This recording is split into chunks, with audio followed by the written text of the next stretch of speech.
Dans ce nouvel épisode de DevDevDev.net, on parle de AI Toolkit for VS Code, l'extension qui rend le développement des agents IA plus simple et plus rapide que jamais. Explorez les modèles, testez vos idées, créez des agents en quelques minutes, tout ça directement depuis Visual Studio Code. Avec David Rousset, PM chez Microsoft. DevDevDev.net, épisode 73, AI Toolkit pour VS Code, c'est parti!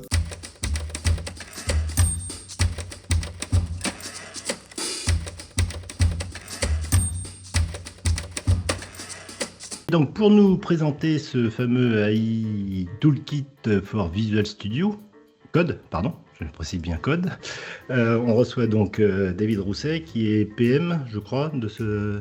Ouais, exactement. Alors ton rôle, ça consiste en quoi exactement? À m'amuser, à raconter plein de blagues en français. Et en anglais? Et en anglais, ça marche moins bien, je sais pas pourquoi. Je suis dans l'organisation Core AI désormais. Donc avant, j'étais dans ce qu'on appelait DevDiv, Developer Division, qui s'occupait de VS Code, GitHub, des services Azure. On a été émergé, donc on existe toujours plus ou moins, mais on a été émergé récemment avec l'organisation d'Azure AI Foundry. Et donc voilà pour l'organisation à laquelle je suis rattaché. Et mon rôle en tant que PM, du coup, c'est de travailler sur un produit qu'on appelle AI Toolkit, comme tu l'as dit, pour VS Code. Donc je vais expliquer ce que c'est. Mais je suis aussi en charge de revoir ce qu'on appelle la end-to-end developer experience. Donc c'est vraiment se mettre à la place d'un développeur qui voudrait faire une application qui utilise un modèle ou de faire ces fameuses nouvelles GenAI app, tu vois, qui utilisent de la GenAI. Comment ça se passe ta vie? Tu vas peut-être commencer dans un moteur de recherche, je sais pas comment tu commences tes recherches, et je vais retracer ton parcours et voir toutes les étapes qui ont été chiantes. Donc, peut-être la doc était pas bonne, peut-être que le sample pour commencer était pas bon, peut-être que l'installation s'est pas bien passée, peut-être que l'UX était pas bonne du produit, jusqu'au déploiement. Et hop, je fais un cycle comme ça. Donc, c'est beaucoup de jouer moi-même avec le produit. Moi, je me considère toujours un peu développeur. C'est important de rester dev pour faire des produits pour les devs. Mais aussi beaucoup d'entretiens avec des clients. On fait des UX research. C'est très drôle à voir. C'est-à-dire que tu mets un client face à ton produit, tu lui donnes un scénario à faire, à coder. Et tu n'as pas le droit d'intervenir, tu dois le laisser faire. Et des fois, il part dans une direction en disant non, non, pas par là, pas par là. Mais en fait, s'il va par là, c'est que c'était pas assez clair. Et voilà. Et donc, voilà mon rôle aujourd'hui. Donc, beaucoup autour de l'AI et beaucoup aussi associé à GitHub Copilot. Donc, on travaille beaucoup à faire des expériences qui s'attaquent à GitHub Copilot. On s'aperçoit depuis quelque temps qu'il y a un changement de paradigme sur le développement. Bon, il y a des développeurs qui sont hermétiques à l'IA, qui ne veulent pas l'utiliser. Je pense parce qu'ils n'ont pas compris ce qu'on pouvait en faire. Je pense que c'est une erreur de ne pas au moins évaluer ce qu'on peut faire avec l'IA. Mais inversement, il y a une nouvelle génération de devs qui, elle, là, pendant les UX Research, j'ai rigolé. Au bout d'un moment, on est tombé un peu sur un développeur à la papa, un peu un vieux comme nous, qui, au lieu de faire un gros prompt pour analyser tout ce qui se passe, pour demander un gros prompt à l'IA, fais-moi tout ce morceau de code, il le faisait comme s'il le faisait lui-même. Genre, est-ce que tu peux modifier ces 4 lignes? Ensuite, il est sur Google pour chercher les jeunes qui étaient en train de regarder ça en disant, ah, le boomer, il va se faire une recherche sur Google au lieu d'utiliser Copilot. Donc, on a quand même une variété de développeurs à adresser, mais on a toute une nouvelle génération de développeurs qui a tendance à utiliser l'IA, et peut-être bien l'utiliser d'ailleurs, comme outil principal pour démarrer son projet. Et donc, du coup, mon rôle aussi, c'est de voir comment injecter au bon moment les suggestions de notre outil, dont AI Toolkit fait partie. D'accord. Alors, on va faire peut-être un petit tour de l'AI Toolkit. Qu'est-ce qu'il y a à l'intérieur? Alors, d'abord, c'est que pour Visual Studio Code. Ouais. Il y a rien de prévu pour Visual Studio tout court ou... Pas à ma connaissance. L'historique de ce produit, c'est que ça avait commencé dans l'organisation Windows, qui voulait voir un outil pour les développeurs pour travailler sur les modèles qui tournent localement sur la machine.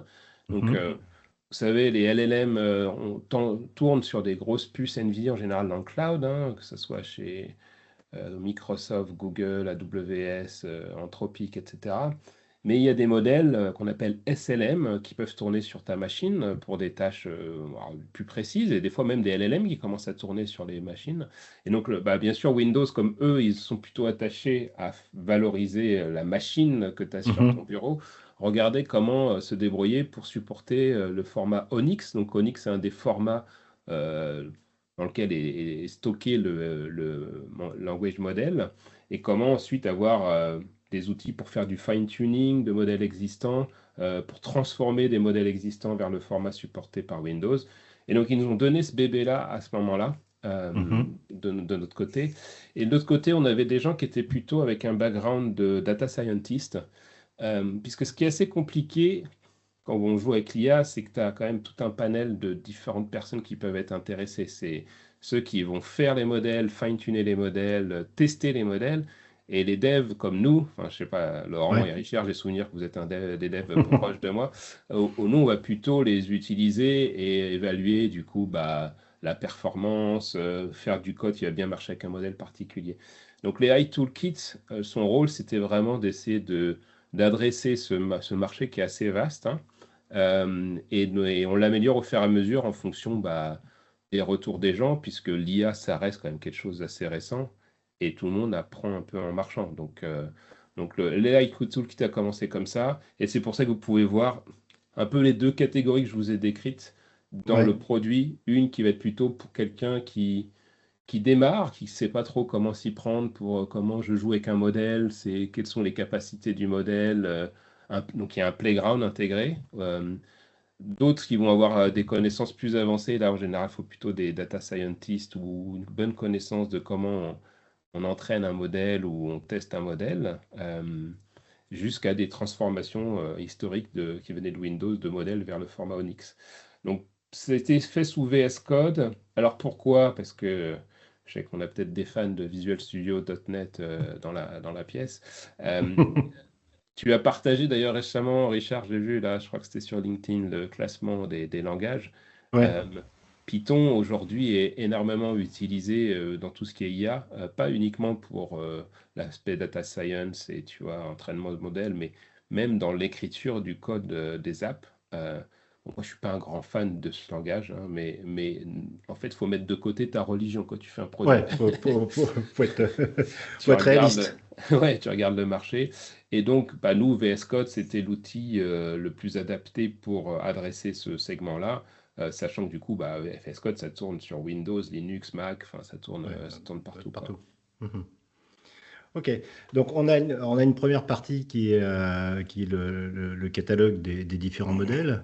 Donc, alors ça c'est la première partie. Après, il y a une deuxième partie qui est Playground, qu'on retrouve un petit peu sur Azure Foundry, Ouais, c'est-à-dire qui permet de télécharger ou d'utiliser un modèle qui est distant ou local.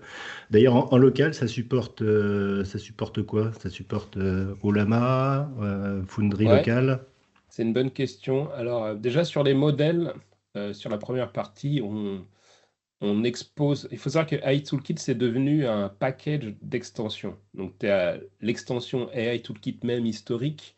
Et mon équipe, on est également en charge de l'extension VS Code de AI Foundry. C'est-à-dire que imagine que tu es une subscription Azure et que tu as tes modèles déployés dans AI Foundry, tu vas pouvoir les retrouver également dans l'extension.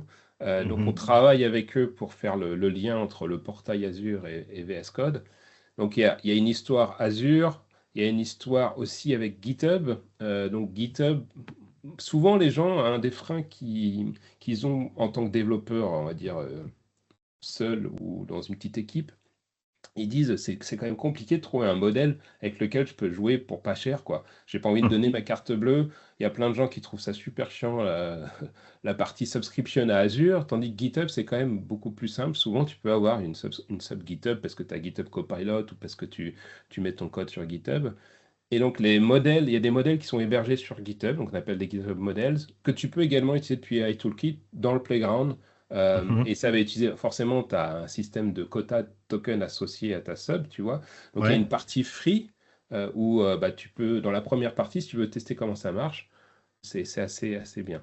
Ensuite, sur la partie locale, qu'est-ce que ça supporte? Alors oui, on peut travailler avec Olama. Donc si tu installes Olama, tu peux ensuite voir les modèles intégrés qui sont fédérés au niveau de iToolkit.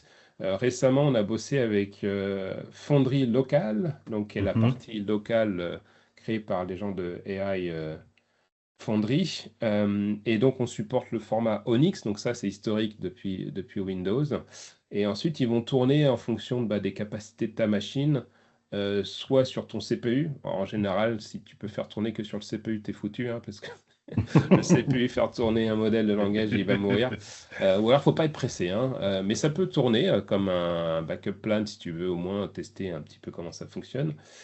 Vaut mieux avoir un GPU. Le GPU, donc ce qui compte, le nerf de la guerre, c'est surtout la mémoire VRAM disponible. Parce que rapidement, en fait, il faut surtout pas que le modèle sorte de la mémoire Ouais, VRAM, parce que sinon, si ça commence à s'étendre sur la partie CPU, t'es mort aussi, tu ouais. pètes les performances.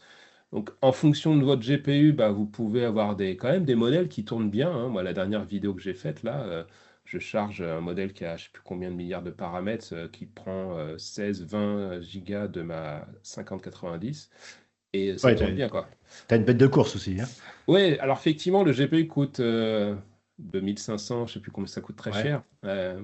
Mais ce serait intéressant de faire le calcul de rentabilité entre la l'abonnement. consommation que tu peux avoir Ouais. en ligne. Bon, sachant que je pense que l'air de rien, il faut quand même en faire pas mal des requêtes pour amortir, parce que tu as plein de modèles qui coûtent pas très cher pour tes Ouais. premières phases de dev, quoi.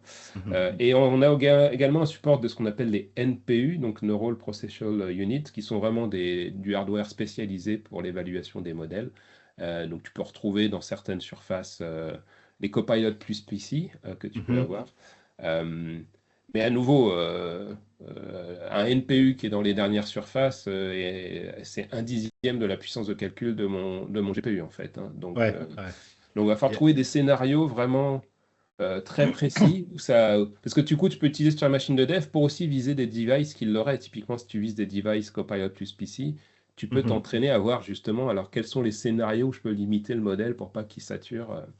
Donc voilà à quoi ça sert la partie locale de AI Toolkit, c'est de jouer avec, hein, de manière gratuite si vous avez une bonne machine, mais aussi de créer des scénarios un peu on the edge, c'est-à-dire qu'un peu hybride, c'est où tu peux avoir de l'IA qui tourne localement et éventuellement avec un fallback qui va tourner ensuite avec une IA dans le cloud. Mhm. Ok. J'ai juste une petite question parce que je suis un peu confus là avec ce que vous venez de dire. You're confused. Euh, ouais, confused. Go ahead. Donc le AI Toolkit, c'est on peut télécharger des modèles, les faire tourner en local. Et à un moment, vous avez parlé de la relation avec Olama. Et pour moi, Olama, c'est un outil semblable. Est-ce qu'on Oui, oui. parlait plutôt du modèle Lama Non, ou, non, Ah non, c'est ou vous avez Olama. utilisé... Olama, D'accord. c'est un service que tu peux installer sur ta machine. Ah oui, je connais Euh, bien. et ouais, et donc, en fait, nous, en fait, l'idée de l'AI Toolkit aussi, à terme, ce que moi, j'aimerais bien faire, en fait, c'est que ça soit un peu the place to be pour quelle que soit finalement la manière dont tu t'intéresses à l'IA. Donc, si tu veux récupérer, centraliser tous les modèles que tu as installés dans une interface sous VS Code, qu'on puisse aller chercher comme ça ces différentes informations. Olama peut tourner tout seul, effectivement, sans AI Toolkit. On Mhm. n'a pas besoin d'eux, mais tu vois bien que c'est un peu le bazar déjà en ce moment sur l'IA, c'est que tout le monde apporte sa solution. Donc on essaye un peu de fédérer dans une UX unique dans VS Code ces choses-là. Mais effectivement, Olama, c'est pas nous, et Olama peut tourner très bien à côté sans Mais qu'on Du l'intègre. coup, Du coup, AI Toolkit avec Olama, ça ramène quoi? C'est ça que j'arrive pas trop à comprendre. Alors, ce que tu peux faire, c'est juste que tu peux le tester dans notre playground, donc dans l'interface. Tu peux éventuellement générer un D'accord. agent qui va générer du Python ou du TypeScript, où tu vas pouvoir utiliser le modèle euh, sans que tu aies vraiment connaissance de. Tu aurais pu faire un coup de CLI ou faire ton propre code pour l'utiliser. Mais nous, on va donner des outils un peu de boosting pour que ça soit plus simple à découvrir. D'accord. Ok. C'est plus clair pour moi. D'accord. Merci pour ta question, alors. Ouais, parce que alors d'après ce que j'ai vu, quand tu télécharges par exemple de GitHub depuis GitHub, tu peux avoir une phase de transformation quand même. Ouais, ça dépend des formats supportés. Donc, effectivement, c'est pour ça qu'on a une partie transform dans l'outil. Euh, ça dépend. Tu sais, il y a il y a plusieurs formats différents. Donc, Ouais. ce qu'on essaye de faire, c'est quand même d'avoir quand même un catalogue qui soit à jour et qui supporte le bon format de notre manière de hoster le modèle. Mais imaginons qu'il y a un super nouveau SLM qui sort et que tu veux absolument l'utiliser le jour même et qu'on n'a pas encore fait le travail de conversion, tu peux faire la conversion avec l'outil toi-même. D'accord. En background, ça utilise Olive, non, je crois, ou un truc comme ça? Alors, je ne Je maîtrise sais pas cette pas. partie-là. Ouais. D'accord, ouais. Donc avec le background, tu peux tester ton LLM ou ton SLM, et après, tu as le prompt agent builder, si je ne Ouais, m'abuse. je vais aller voir dedans pour voir quelle partie. Qu'est-ce qui me cause? Ouais. Parce que là, on était sur le playground. Moi, je vois model tool, je vois conversion.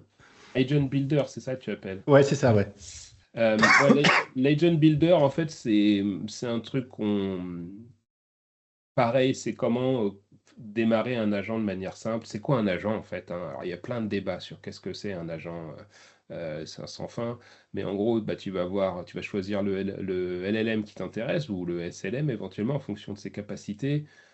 Il y a des instructions, il y a des tools. Donc les tools, c'est soit bah, un appel d'API, soit un serveur MCP que tu vas embarquer. Mhm. Le knowledge que tu associes à ça, un agent, c'est un package en fait, hein, c'est pas que le LLM. Et donc, bah, bien souvent, la première étape, hein, là où on passe pas mal de temps quand on fait du dev autour des IA, c'est sur le prompt engineering.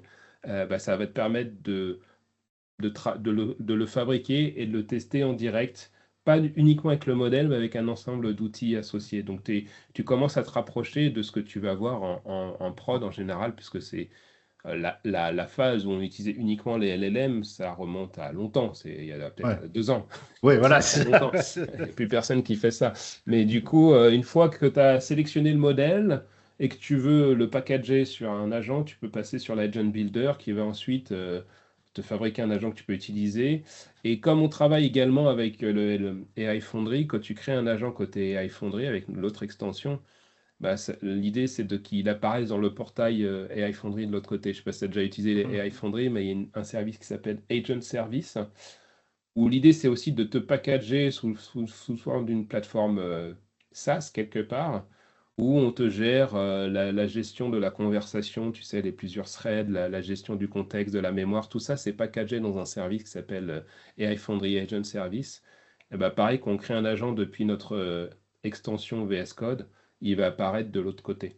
Donc c'est vraiment en fonction de ce que tu préfères, hein. Il y a des développeurs qui détestent aller dans le portail, qui préfèrent être dans VS Code. Et il y en a d'autres qui vont pas aimer non plus être dans VS Code. Et là, on va plutôt travailler sur la CLI, tu vois. D'accord. Ok. Est-ce qu'il y a Euh, des overlaps avec les outils de GitHub, comme début de l'année, ils ont lancé un truc qui s'appelle GitHub Model Prompt Editor, si je me rappelle bien. Parce que Oui, là, ça, alors, ça semble pas mal la même oui, chose, quoi, oui. sur Alors, cette partie-là. tu as raison. Je pense qu'il y a un travail à faire chez Microsoft. D'ailleurs, c'est un de mes jobs des prochains jours, prochaines semaines, c'est de faire de la convergence chez Microsoft. On aime bien créer la même chose des fois dans plusieurs entités différentes. Euh, donc, bah, souvent, les gens sont un peu perdus. Alors, soit ils ne le voient pas, c'est-à-dire que toi, tu as peut-être une bonne vision transverse de Microsoft dans son ensemble avec GitHub intégré. Mais ce qu'il faut savoir, c'est qu'il y a des gens, c'est marrant d'ailleurs, ils connaissent Microsoft qu'à travers GitHub, par exemple. Jamais ils iront voir ce qui ouais. se passe dans Azure. Euh, donc, la difficulté pour nous, c'est d'adresser tous ces types d'audience, mais du coup, ça peut faire l'impression qu'il y a des produits en overlap ou en duplication. Je suis d'accord avec toi. Ensuite, il n'y a rien d'incroyable hein, dans l'agent builder, hein. C'est juste un outil facilitateur pour toi pour éviter que dans ton code, tu passes ton temps à aller le modifier, le relancer. C'est assez pratique, ça. D'accord. Mais, ok. Après, bon, il y a des outils justement pour tester. Là, il y en a un que j'ai vu là, qui est assez intéressant, c'est le bulk run. Donc, c'est pour tester une multitude de prompts pour voir les résultats. Ça permet de voir justement ton LLM, comment Ça se comporte, ouais. il- il se comporte par rapport à plusieurs scénarios. Euh, alors, il y a également la possibilité de faire soi-même son LLM, de fine-tuner son Ouais. LLM. Hmm. Alors ça marche comment Plutôt bien. Oui, alors, déjà la phase d'évaluation, il faut savoir que c'est un problème vraiment important dans l'industrie actuellement. Avant, je travaillais proche des gens de Microsoft 365 Copilot. Donc, je Ouais. gérais un toolkit qui aidait à faire des agents pour eux. Et j'ai pas mal discuté avec l'architecte de Copilot, donc c'était vraiment intéressant. Le problème que tu rencontres quand tu discutes avec les équipes chez nous, mais avec nos clients, c'est comment évaluer un modèle. C'est super compliqué, parce qu'avant, nous, les vieux briscards que nous étions, c'est qu'on envoyait des jeux de données, tu avais les jeux de sortie, c'était facile à tester. Ça doit faire 5, je fais un test à 5. Là, tu as une réponse qui est à chaque fois un peu différente, mais quel est le niveau de pertinence de cette réponse? Il faut appeler les bons outils. Des fois, il ne comprend pas bien comment appeler ton API. Donc cette phase-là, elle est quand même ultra importante. Donc c'est pour ça qu'on voulait l'intégrer. Pareil sur la possibilité d'évaluer différents modèles. Donc pareil, imaginons que tu as fine-tuné tout ton code. Je sais pas si vous avez déjà joué avec, ça a dû déjà vous arriver. Tu finis de manière presque intuitive. C'est un peu étrange hein, d'ailleurs quand tu discutes avec les LLM à dire tiens, ce prompt-là, il marche bien. Et j'arrive à chaque fois, je fais plein de tests et je m'aperçois que c'est Ça exactement ce que marche. je veux comme réponse, tu vois. Bon, de Ouais. temps en temps, il merde un peu, tu te dis, bon, c'est l'IA, donc ça merde de temps en temps, c'est pas grave. Et tu changes de modèle et là, tu t'aperçois que ton prompt que tu as travaillé aux petits oignons, il n'y a plus rien qui fonctionne, tu vois. Donc, tu as quand même une phase de stickiness au modèle qui est embêtante. Donc, c'est important de pouvoir, du coup, évaluer plusieurs modèles de manière un peu automatisée pour pouvoir ensuite switcher de l'un à l'autre. Et je pense que tu as quand même besoin de gens qui ont l'habitude de ça. Donc, ça peut être des data scientists ou des devs qui ont l'habitude de ce truc-là. Mais imaginons que tu atteignes la limite je sais pas moi, tu t'aperçois que le tool calling, là, qui doit appeler une API, il marche 70% des cas. Et tu dis, alors c'est pas mal 70%, mais Oui, c'est pas assez bien pour aller en prod, en fait. Tu vois, ouais. tu vises plus que ça. On a fait une étude récemment où justement on faisait un modèle fine-tuné spécifiquement pour. Du coup, c'est très spécifique à l'appel presque de ton API ou ton jeu d'API. Mais on prend un modèle existant, un GPT ou peu importe, on le fine-tune. Et là, on s'aperçoit qu'on a énormément boosté l'accuracy de l'appel des outils, des API ou des serveurs MCP. Mhm. Alors, il y a plein de questions qui se posent. À quel moment je dois faire du RAG, à quel moment je dois faire du fine-tuning? Parce que pareil pour le RAG, c'est une source externe qui va permettre de minimiser, on va dire, l'hallucination des modèles. Mais tu pourrais te dire, bah, au bout d'un moment, ça génère beaucoup de tokens dans la context window. Est-ce que ça serait pas plus mal de l'intégrer dans le modèle directement avec du fine-tuning? Donc, tu as plein d'arbitrages à faire là-dessus. Mhm. Ouais. Il n'y a pas de réponse générique, mais le fine-tuning peut arriver à ce moment-là. Et dans ces cas-là, et ben, à nouveau, il y a un processus où il faut travailler avec, je pense, des data scientists qui vont t'aider à trouver la bonne façon de fine-tuner le modèle, parce que ça peut coûter très cher. Le fine-tuning, parce qu'il va tourner dans Azure hein, ce coup-ci, et il faut plusieurs heures pour qu'il puisse faire l'étape de fine-tuning. Euh, Par contre, le trade-off, c'est que tu peux te dire, imaginons que ça m'a coûté 100 $ de créer un modèle fine-tuné. Si Mhm. je me retrouve derrière parce que je fais beaucoup moins de tokens appelés dans cette context window, ou si j'améliore mon accuracy d'API call, bah, Ouais. je suis bénéfique, quoi. Mhm. Et Pour donc, revenir oui. sur les tests, je pense que c'est franchement important d'avoir ce genre de choses pour aller en prod, parce qu'effectivement, comme tu dis, le LLM, ça devient une commodité, comme un peu une third party, comme une dépendance ouais, une dépendance. Et donc, pouvoir le changer, pour pouvoir évoluer, tu ne le changes pas comme ça, quoi. Tu as besoin d'avoir des tests qui vont te dire, bon, ben, ça marche Mhm. toujours aussi bien, ou ça marche mieux, ou ce genre de choses, quoi. Ah Sinon, ouais. tu n'as aucune visibilité sur ça, quoi. Pour moi, c'est une dépendance complète comme on l'avait avant sur des Ouais. DLL ou des Exactement, librairies. ouais. Sauf que la complexité, c'est qu'avant la DLL, on pouvait facilement faire des jeux de tests unitaires et voilà, on prenait une nouvelle version, on regardait et rapidement on savait si ça passait pas. Là, c'est beaucoup plus difficile. Donc, ce qu'on fait, il y a une technique qui est assez connue hein, maintenant, c'est que tu utilises un autre LLM qui va valider la réponse produite. Donc, tu utilises l'IA pour valider ce que fait l'IA sachant que bah, ça reste une IA, donc elle peut faire de l'hallucination et se tromper. Donc il y a beaucoup de recherches en ce moment qui sont faites. Hein. Je ne pense pas qu'on ait trouvé l'automatisation parfaite pour tester ça, donc il y a beaucoup de travail humain. Donc du coup, on pourra aussi se poser la question, l'IA va détruire des jobs, mais peut-être va en recréer d'autres, tu vois, qui vont Ouais. s'occuper. On a besoin de phase humaine de validation de cette partie-là. Mais ouais, je suis d'accord avec toi, Laurent. Moi, c'est vraiment le stress que j'ai eu en tant que développeur. Hein, quand je me suis dit, si je mets ça en prod, et qu'on me dit, je sais pas moi, GPT 3.5 Turbo, c'est terminé, tu n'as plus accès, il faut que tu passes à... Mais c'est super, passe à GPT 5, c'est vachement... Ouais, mais moi j'ai tout fine-tuné mon expérience sur ce modèle. Et donc finalement, la dette technique, elle peut être importante, et puis tu n'as pas le choix, parce que le Exactement. modèle, il est retiré. Donc genre, Mhm. on dit, tu as un mois pour switcher de l'un à l'autre, quoi. Donc je pense que ça va devenir assez critique, effectivement. Et je pense que les gens doivent avoir cette prise de conscience aussi de la dépendance vis-à-vis des modèles. Surtout que ça bouge presque plus vite que les frameworks JavaScript, quoi. Donc, Ça, c'est clair.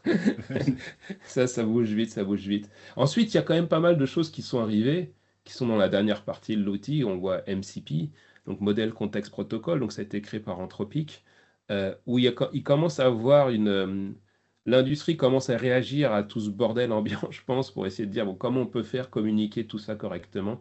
Donc ça a été créé par Anthropic pour essayer d'avoir un modèle standardisé pour appeler soit un outil, donc il y a une API, ça peut être code interpréteur, ça peut être d'autres choses, soit un autre agent. Euh, Mhm. et il y a Google qui a travaillé sur Agent-to-Agent Protocol, qui lui est vraiment spécifique sur le multi-agent. Et bah, c'est marrant parce qu'on voit toute l'industrie. Avant, il y aurait eu Microsoft qui avait créé son Microsoft, je sais pas quoi, protocole à la place. Là, on a vraiment pas le temps. C'est que, et je pense qu'on a changé d'époque. On se dit, il faut vraiment que pour l'adoption aussi des développeurs, il faut qu'on soit le plus ouvert possible. Donc, côté fonderie, on a tout de suite adopté MCP aussi, Ouais, Agent to Agent, pour que, comme as you are, quoi, un peu comme McDo, quoi. ouais. Ouais, parce que c'est vrai que pour le protocole MCP, le SDK C Sharp, il est arrivé tout de suite, quoi, hein. Enfin, quasiment. ouais. Alors pour A2A, je travaille justement avec les gens qui le font parce qu'il n'y avait pas. Moi, j'ai commencé à m'intéresser au protocole A2A de Google. J'étais sur le repo et j'ai vu zéro truc de C Sharp.net quasiment. Donc Ouais. tout Python ou JavaScript ou Go, je sais plus, ça doit être, ils ont dû faire des trucs comme ça. Et moi, j'ai fait un flag en interne et il y a des gens de la partie .NET qui travaillent en ce moment sur un repo A2A pour qu'on ait la version .NET de tout ça. Donc, c'est en train d'arriver parce que du coup, le protocole évolue assez vite aussi. C'est un truc Ouais.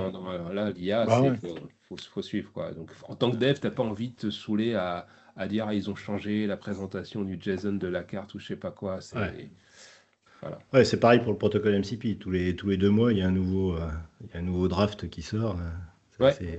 ouais. Et côté VS Code, on a été parmi les premiers aussi avec GitHub Copilot à bien supporter MCP et c'est enfin, là, Ouais. ça a changé la vie. Franchement, moi, j'ai vu des mecs en interne, même que j'aidais, grâce à MCP, le simple fait d'avoir, par exemple, la doc Microsoft en MCP, tu vois. Mhm, Il y a mhm. plein de gens, ils vont même plus dans le portail, c'est-à-dire que, où ils font les Exactement. trucs. Ils sont avec un agentic terminal, comme ils disent, donc ça peut être dans GitHub Copilot, ça peut être dans d'autres solutions concurrentes. Et il demande à l'agent, voilà, je veux dans Azure que tu me donnes la permission machin à tel utilisateur. Et le truc, il va processer, il va réfléchir, il va appeler le serveur MCP, il va utiliser la CLI, il va voir que la CLI, des fois, il se merde, il fait, ah mais oui, j'ai oublié qu'il fallait tel flag et tout. Mhm. Franchement, c'est assez impressionnant comment ça a transformé le protocole MCP aussi, les usages des développeurs, pas juste pour le code, mais aussi pour toute ton expérience de dev complète, quoi. Ah, Ouais. bah, je faisais une démo au boulot de l'utilisation justement du serveur MCP de GitHub, intégré avec celui de Jira. Non, en fait, c'est celui de Jira. Où en fait, notre application, elle log à travers un outil de Microsoft qui s'appelle App Center. Elle log les exceptions et elle va créer des tickets dans Jira. Mhm. Par contre, elle est capable d'éviter certains doublons pour certains cas, mais pas pour tous les cas. Et en fait, avec le MCP dans Visual Studio Code plugué sur Jira, je peux lui demander, ben, va me chercher les doublons des tickets que tu trouves sur les bugs, groupe-les par version, et comme ça, on peut focaliser notre effort sur le travail qui est important, quoi. Autrement, tu tapes tout ce travail à la main, quoi. Ouais, ouais. Non, mais c'est un très bon usage que tu as eu de l'IA et on le voit de plus en plus comme ça. Elle va s'infuser à différentes étapes, tu vois. Pas forcément toujours dans l'app en prod, hein, mais Ouais, exactement. moi, du coup, c'est une de mes missions, hein. Moi, je trouve ça passionnant. C'est l'Agentic DevX, je bosse là-dessus, où tu as l'IA qui est dans toute la phase de préparation, de codage et de déploiement, sans forcément l'utiliser ensuite en prod. Tu n'utilises pas forcément un LLM, mais c'est ultra pratique une fois que tu as compris ce que ça peut faire. Et dès l'instant que tu restes en contrôle, parce que on a eu beaucoup le débat, les développeurs vont tous mourir avec l'IA et tout, peut-être un jour, j'en sais rien. Mais en attendant, on se fait les réflexions avec des devs un peu plus seniors. On se dit, je pense que ça marche encore mieux avec les devs seniors parce on voit tout de suite l'IA dérailler, partir dans la mauvaise direction, tu vois. Tandis qu'un junior, peut-être, n'aurait pas eu ce réflexe, tu vois. Ah, Pareil, si tu as un peu d'expérience dans Azure, je pense que ça fait plaisir à personne de s'emmerder dans le portail à chercher tous les trucs. Et si tu dis à l'agent, t'as quand même une idée assez précise de ce que tu veux, mais tu te souviens plus dans les détails. Tu dis, la dernière fois, je bossais avec un mec qui galérait pour déployer un de mes samples. Il dit à l'IA, est-ce que tu peux ajouter David Rousset à ma subscription Azure sur ma partie AI, tu vois? Et ben l'IA, elle a fait, OK, c'est qui David Rousset? Il faut que je trouve son ID. Donc, elle fait une recherche avec les CI. OK, c'est tel ID. Tu veux tel sub? Parce qu'il y avait plusieurs subs, je choisis ce sub et tout. Franchement, j'étais bluffé. Moi, des fois, même moi, je suis encore surpris par l'IA en me disant, Ouais. quand ça marche, c'est quand même bluffant. Mais mm. ça n'aurait pas fonctionné. Il reste en contrôle. Et là, peut-être qu'il aurait dû faire ce travail lui-même, quoi. Mais Mhm. c'est top. Ah, mais je pense que c'est un vecteur d'accélération pour certaines tâches qui sont répétitives, chiantes ou qui permettent d'être automatisées à un autre niveau, quoi. Et je pense Ouais. qu'effectivement, c'est pas qu'une utilisation en prod, mais pour les devs, OK, on entend parler de la création de code, mais une fois qu'on comprend un peu l'avantage que ça peut avoir et les différents outils, on peut en profiter sur tellement d'autres endroits que c'est important. Ça accélère tout ce qu'on peut créer comme valeur, quoi, je pense. Ok. Sinon, qu'est-ce qu'il y avait d'autre? Il y avait, bon, après, bon, il y avait donc toute la phase d'évaluation là où donc on peut faire Pareil ça de de modèle. façon Ouais. automatique. Mm. Tu avais autre chose que dont tu voulais nous parler sur le. Alors, la dernière chose qu'on a faite, je pense que c'est peut-être suite à cette vidéo que tu m'as contacté, mon cher Richard, c'est qu'on essaye aussi d'être un fournisseur à GitHub Copilot comme fournisseur de modèles. Mhm. Soit, à nouveau, pour revenir un peu sur ce que disait Laurent sur Ollama, peut-être que tu aurais pu le faire toi-même, mais là, on est une espèce de hub facilitateur où on voit que tu as des modèles dans Azure AI Foundry ou que tu as GitHub, les GitHub modèles que tu as référencés ou un modèle local. Et ben, on Mhm. va pouvoir dire à GitHub Copilot, bah, au lieu d'utiliser le modèle que tu utilises par défaut, qui peut être un GPT ou un Claude, voilà, je te fournis une autre source de modèle et travaille sur ce modèle-là. Euh, bah, ça réduit ton token sur ta sub principale. Peut-être que tu as un modèle que tu sais qui fonctionne bien avec ton style de développement, ton repo à toi, tu sais que ça marche mieux Mhm. avec je ne sais pas quel modèle. Euh, donc c'est sympa d'avoir cette ouverture. Et un autre truc sur lequel on travaille, c'est qu'on a exposé l'extension. Alors ça, c'est un truc qui est fait de plus en plus souvent chez Microsoft, d'exposer l'extension sous la forme d'un serveur MCP pour qu'il soit utilisé ensuite par GitHub Copilot. Pourquoi ça peut être intéressant? Imaginons que tu veuilles développer une app qui utilise un modèle, tu ne sais pas trop comment t'y prendre. Moi, j'avais fait une autre vidéo où je m'étais amusé à créer un Space Invader et je voulais que les niveaux de Space Invader soient générés par de l'IA, tu vois. Mhm. Mais pareil, j'ai dit, je veux pas que ça me coûte, je veux un modèle facile à utiliser qui ne coûte pas cher, qui est dispo rapidement. Ben, en fait, GitHub Copilot, comme on avait AI Toolkit qui était référencé en tant que serveur MCP, nous, on a un tool qui te dit, voilà les modèles que moi je connais, qui sont capables de faire. On est capable de dire, bah, GitHub modèle, par exemple, tu y accès, ça va te coûter rien, entre guillemets, pour le tester.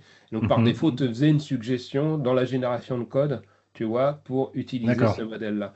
Donc, on est en train de voir aussi comment influencer un petit peu. Alors, c'est quand même assez touchy parce que réussir à influencer dans la bonne direction en fonction de ce que tu veux, tu vois, sans avoir 12 000 aussi tools référencés, parce que du coup, on a commencé à avoir toutes les équipes de Microsoft qui faisaient un serveur MCP dans leur extension, parce que tout le monde veut Ouais. être visible dans GitHub Copilot. Donc, on commence à avoir de la virtualisation d'outils où en fait les gens groupent plusieurs outils sous un même call et ensuite ça te fait Mhm. une arborescence en fait. C'est-à-dire qu'on D'accord. commence à avoir ce niveau de complexité et on travaille également là-dessus à l'intégration dans GitHub Copilot. Oui, Ouais. il y a quelques mois ou un an et demi, je ne sais plus exactement, je faisais un parallèle avec le monde comment on appelait ça à l'époque, les services avec UDDI, WSDL et ce genre de trucs. Et Les web services, UDDI, ouais. Ouais, les web services. Mais Mm. je cherche un autre nom, mais c'est pas grave. Euh, SOAP. En fait, ouais, SOAP, mais c'était WCF? ouais, service orienté. Voilà, c'est ça ce que je cherchais. En fait, tu avais le service UDDI qui te permet que tu pouvais interroger dynamiquement pour dire j'ai besoin d'aller faire ça. Qu'est-ce que tu me recommandes comme service à aller appeler? Et ça c'est quelque chose qui va arriver forcément parce qu'on ne peut pas définir tout ce qu'on veut Je suis aujourd'hui, entièrement par exemple d'accord pour les avec toi. serveurs Mm. MCP, quoi. Donc ça, c'est quelque Moi, chose qui va c'est arriver. une de mes frustrations un peu un peu le côté IA, c'est super smart, ça fait tout et tout. Et moi, c'est le premier feedback que j'ai fait il y a déjà plusieurs mois, hein, qui est, et c'est malin que ça pourrait détecter mon intention et comme tu dis, aller faire une requête dans un catalogue et sans forcément appeler automatiquement une autre IA, un autre outil, mais me faire une Mhm. suggestion en disant, j'ai l'impression que pour ce besoin, tu pourrais gagner en productivité. Est-ce que je peux l'appeler? Est-ce que tu m'autorises, etc. Et on commence à aller dans cette direction-là. C'est-à-dire que nous, on a récemment annoncé un repository de serveurs MCP. Et je pense qu'à terme, oui, c'est ce qui se passera. C'est que d'ailleurs, à mon avis, un des frontales de ces repositories sera une IA, d'ailleurs, un agent Mhm. qui s'occupera de répondre à un autre agent pour les sélectionner les bons outils et ensuite prendra l'outil et le mettra en direct avec l'IA qui l'a appelé, quoi. Mais ouais, on bosse sur cette direction. Ensuite, la question, c'est les patterns associés parce on discute beaucoup de multi-agents, mais le multi-agent, c'est aussi multiplier les chances de foirage, quoi, tu vois. Ouais. Donc, on est encore en train de réfléchir sur les bons patterns là-dessus. Oui, ben, je crois que sur le site de Model Context Protocol, ils ont mis en place un serveur et puis justement un serveur MCP pour l'ensemble des serveurs MCP référencés, je crois. Ouais, ouais. Ah, Un méta MCP. le C'est méta exactement MCP, ce que ouais. j'allais dire. Ouais. Mm. Ok, bon, mais écoute, je pense qu'on on a fait le tour de cet outil. C'est vrai que c'est assez. Alors juste un truc, alors c'est vrai que vous avez un repository sur GitHub, mais le repository c'est juste de la documentation. Le code source, j'allais dire, de l'AI Toolkit, il est privé, quoi. Ah, je sais plus si. Ça, c'est une bonne question. Il me semble pas. Parce que mon ancienne extension, elle était open source, le Agent Toolkit. Mais pour les AI Toolkit, je me souviens plus. C'est possible qu'elle soit pas parce que comme elle venait de Windows, qui n'a pas forcément la même culture que nous. Oui, bah c'est comme pour Foundry Local. Foundry Local, c'est Ouais, tout sauf. ouais, ça l'est pas effectivement. Non, mais tu as Ouais, peut-être raison. Il faudra que je regarde, mais il y a pas le build de l'extension dessus. ouais, ok. Moi, je me renseigne de savoir s'il y a une raison particulière, mais Hmm. Ok, bah écoute, bah, je te remercie pour avec toutes plaisir. ces, J'incite toutes les ces... gens à le tester, à nous dire ce qu'ils aiment, ce qu'ils détestent, à m'insulter sur les réseaux sociaux s'ils n'aiment pas un truc. Si vous êtes français, vous pouvez venir me voir, du coup. C'est toujours sympa de discuter avec des Ouais. clients qui parlent le français. Mais oui, il y a pas mal de choses à faire et on a beaucoup d'ambition pour faire bien mieux. À terme, on aimerait bien que ça soit vraiment la porte d'entrée principale pour tes devs. Tu veux utiliser de l'IA, voilà, c'est que ça soit simple ou Mhm. compliqué, tu vois, qu'on puisse t'aider, quelle que soit l'étape dans ton usage de l'IA. Ouais. Puis c'est vrai que pousser un petit peu plus C# ce serait bien quand même. Je dis pas jusqu'à VB.NET, mais VB quoi? Mais si ça arrive, il y a de fortes chances que ça soit dans VS Code malgré tout, tu vois, parce ouais. que Mhm. pour pouvoir faire du multi-OS, et maintenant qu'on a pas mal d'outillage C#, pendant un temps, politiquement, c'était compliqué de sortir des trucs de C# de Visual Studio. Mhm. Maintenant, on a beaucoup moins le souci, donc je pense que ça arrivera, mais ça dépend aussi de toi en tant que client, Richard, de venir Mhm. râler, de dire, moi, je veux un support Je de râle jamais, .NET. moi. Pareil pour toi, Laurent. Je connais. Mais si on s'aperçoit qu'on a une demande, nous, c'est assez pragmatique, hein, comme tout le monde, Ouais. on a des équipes d'engineering pas infinies, même en tant que Microsoft, donc on regarde là où est le marché principal à les capter, et puis on s'adapte en fonction de ça, quoi. Sachant que, tu vois, à part là, il y a une partie de génération de code dans l'Agent Builder, mais tu peux, même si tu dev C#.py, tu peux utiliser cet Mhm. outil pour jouer avec les modèles, les évaluer Ouais. et puis après l'intégrer dans ta solution C# si tu le souhaites. Mhm. Ok. Bon, dernière chose, je voulais faire un petit coup de pub pour notre ami David. J'ai reçu ce matin, là. Mais partout, Donc, il s'insère partout. il Tout le temps est en train de faire partout, sa hein. pub. C'est- Non, félicitations à mon copain qui a mis. Il a été Ouais. rapide à faire. Comme quoi, il a des bons LLM qui travaillent pour lui aussi, autant pour Ouais. la génération d'images que de texte, quoi. Ouais, bah, Photoshop, maintenant, il y a de l'IA de partout, hein. Donc, Ah, mais c'est bien. Et je pense, tu vois, c'est souvent on m'interroge sur les IA. Moi, il y a plein de moments où c'est intéressant de faire toujours les choses soi-même, même que ce soit le code, l'écriture, la musique, le dessin. Je pense qu'il faut qu'on garde quand même cette compétence du mancrafting, Ouais. qui un jour sera certainement à nouveau valorisée, quoi. Donc c'est bien, c'est un bon exemple de David qui. voilà. Il arrive au mauvais moment malheureusement, c'est-à-dire que ses dessins sont tellement Ouais, beaux, il a tellement exactement. progressé que tout Ouais. le monde est sceptique forcément. C'est... Ouais. Donc je dis, hein, c'est Ménilmonée, donc le cycle des titans, c'est le livre 1 donc, qui est paru, et il y aura le lien vers vous pouvez le commander chez Amazon, là maintenant vous le recevez en quelques jours. Ok, bah merci David, merci Laurent pour tout ça, et puis Merci à bah, on se retrouve pour un prochain épisode. Ciao tout le monde. Bye bye. Salut tout le monde.